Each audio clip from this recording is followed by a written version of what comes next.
సిద్దిపేట జిల్లా చెరియాల వ్యవసాయ మార్కెట్లో రైతులు సహనం నశించింది. మార్కెట్లో వడ్లు, మొక్కజొన్నలు తీసుకొచ్చి నెల రోజులు గడుస్తున్న కొనుగోళ్లు ప్రారంభించకపోవడంతో అన్నదాతలు రోడ్డెక్కారు. సిపిఐ ఆధ్వర్యంలో జాతీయ రహదారిపై గంటపాటు రాస్తారోకో చేశారు. దీంతో వాహనాలు భారీగా నిలిచిపోయాయి. సమాచారం అందుకున్న పోలీసులు రంగంలోకి దిగి అధికారులతో మాట్లాడించడంతో రైతులు ఆందోళన విరమించారు.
రైతులు లక్షల్లో పెట్టుబడులు పెట్టి ఆరుగాలం కష్టపడి పండించినటువంటి వడ్లను, మక్కలను చేర్యాల వ్యవసాయ మార్కెట్ తీసుకొచ్చి 20 రోజుల నుంచి నెల రోజులు గడుస్తున్నప్పటికీ మరియు సరైన సమయానికి బార్దాన్ లేకపోవడంతో ప్రైవేటు బార్దాన్ తీసుకొచ్చి మరి సంచులు నింపాల్సినటువంటి పరిస్థితి నెలకొంది.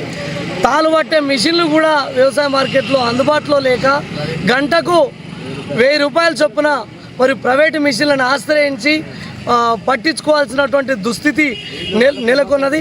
మరియు మార్కెట్లో త్రాగునీరు కానీ, విద్యుత్ కానీ మరియు ఇతర సౌకర్యాలు కూడా బార్దాను కూడా ఇవ్వకుండా మరియు తీవ్రమైనటువంటి ఇబ్బందులు పెడుతున్నటువంటి పరిస్థితి ఉంది. మరియు ఇప్పటి వరకు బార్దాను ఇవ్వకపోవడంతో మ్యాచర్ వచ్చినప్పటికి కూడా కొనుగోలు వేగవంతం చేయకపోవడంతో రైతులు రాత్రింబవళ్ళు మొత్తం జాగారం చేస్తున్నటువంటి పరిస్థితి ఉంది.